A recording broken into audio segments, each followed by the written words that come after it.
The day started as usual, with the sun crawling over the horizon gradually and a piping hot cup of coffee to warm my palms.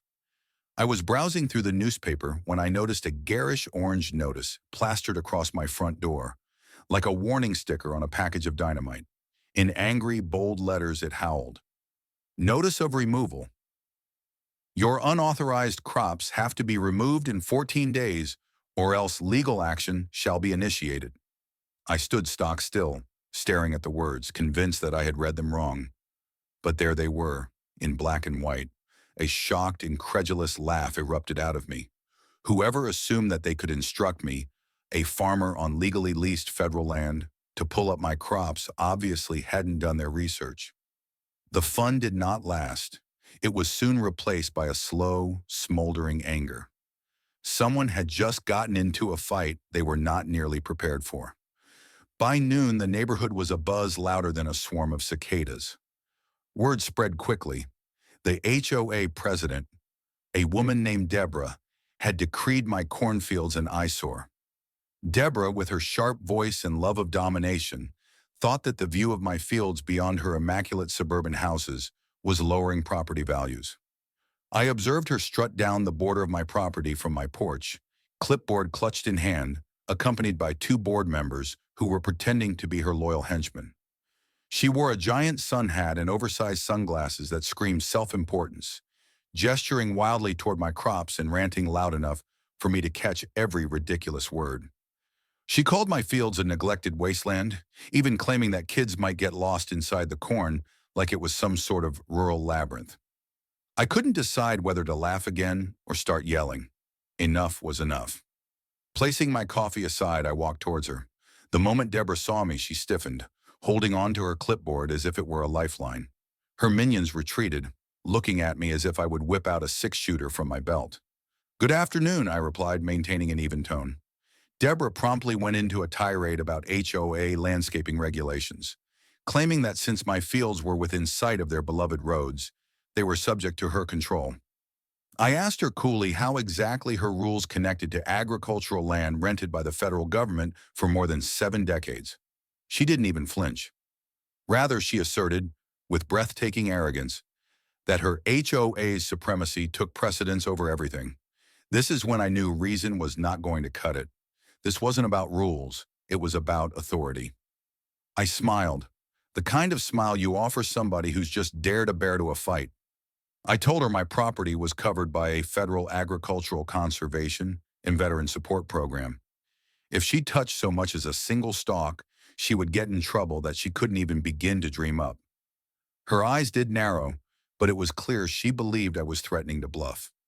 A notice was pushed under my door that night, calling me to an emergency HOA meeting to consider pulling up my crops. I gazed at it, amazed at their brazenness. My farm was located a half-mile beyond their neighborhood's perimeter, but they treated my property like it was theirs to decide over. That evening, on my front porch, I saw the cornfield turn golden in the sun's descent. This wasn't soil, it was heritage. My father had tilled it, his father before him. Today it benefited wounded vets with agritherapy. Deborah was unaware of what she had unleashed. I drank my coffee and took a mental oath.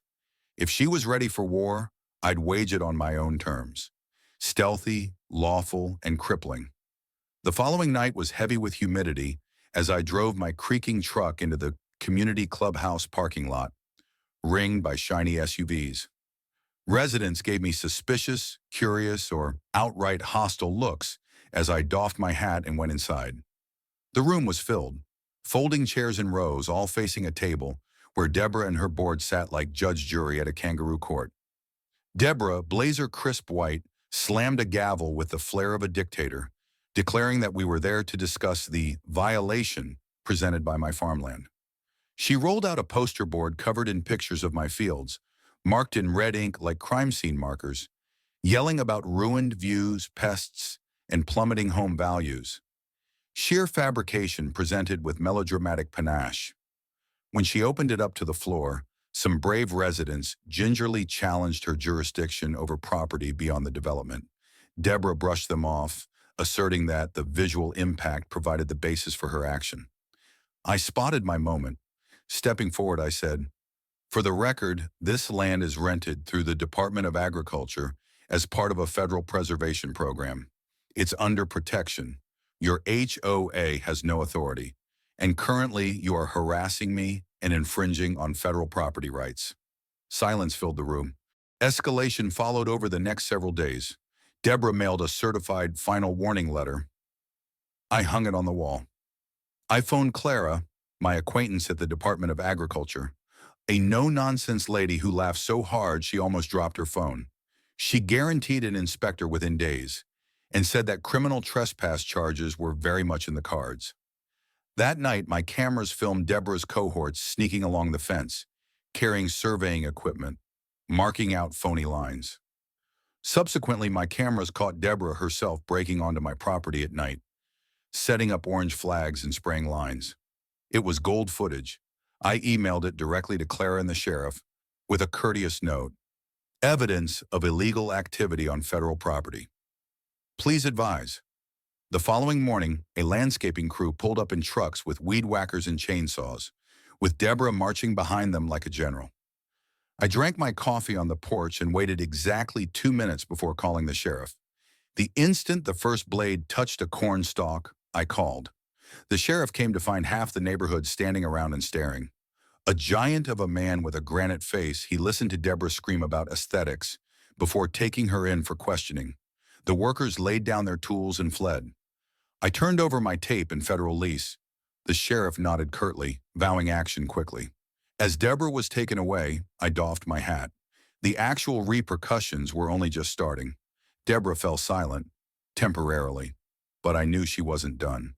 Clara cautioned that federal investigations crept, but I waited. One night my motion sensors beeped again. A landscaper crew, this time from 2 counties away, came in with heavy lawnmowers. Deborah bellowed instructions, ignoring the workers' puzzlement. I phoned Clara. "Wait where you are," she told me. "Agents are en route." I taped it all. As the first mower ran over my crops, government SUVs screeched into the lot, flashing lights. Agriculture agents flooded the scene, deputies not far behind. Deborah, clipboard clutched in her hand, ran at them, shouting about her rights. A tough agent allowed her to vent before reading the charges in a cool, detached voice. Trespassing, vandalism of federal property, obstruction of a federal program. The fines alone could ruin her, not to mention the possibility of jail time. Deborah's face collapsed beneath the weight of reality. She blamed everyone but herself, but it didn't matter. The agents had video, paperwork, witnesses. They threatened her. Any further tampering would result in immediate arrest. The crew dispersed like frightened deer. Clara later told me the government would be suing Deborah personally, well, not the HOA, for damages. 2 nights hence, I awoke to footsteps crunching on gravel. Grabbing my flashlight, I shone the spotlight, catching 3 teenagers with gasoline and matches. My yell froze them in their tracks. They dropped all and admitted right away. Deborah had hired them to burn the fields, promising to pay their trouble. The sheriff cuffed them himself, shaking his head in astonishment. This was not petty vandalism. This was criminal. By dawn, the town was afire with the news. Deborah had planned vandalism and attempted arson. The sheriff validated the charges: conspiracy, felony endangerment, and more. Her HOA supporters deserted her, claiming ignorance. Clara's staff established a field office directly within the community center. Government SUVs, a harsh reminder of where real power resided. Formerly Deborah-swayed residents now came out in support of me, hosting preservation functions and contributing to the Veterans Program. Desperate, Deborah retained a slick city attorney and brought absurd counterclaims: entrapment, defamation, anything she could hold on to. Clara's office destroyed them. The judge dismissed the case. Her attorney resigned. Foreclosure notices proliferated in front of her expensive mansion. Her SUV was taken back. Her reputation wiped out. She packed up and left, attempting to flee her tattered reputation. Life on the farm, meanwhile, recovered. The fields prospered, fortified by grants and donations. The Veterans Program grew, including a greenhouse and education center. Festivals bloomed, children laughing and playing where Deborah once plotted. On the farm gate, a plaque now states, "This land is defended by community strength and silent defiance." In quiet reflection, I recalled the fight. The land was more than crops. It was history, perseverance, community. A drawing of me, standing tall among the fields like a hero, made by a local kid, perfectly encapsulated it. Deborah believed she could manipulate something greater than herself. She didn't. The fields rose higher, the community grew stronger, and the roots of this land turned out deeper and harder than her conceit. As the sun fell over fields of golden corn, I knew we had won.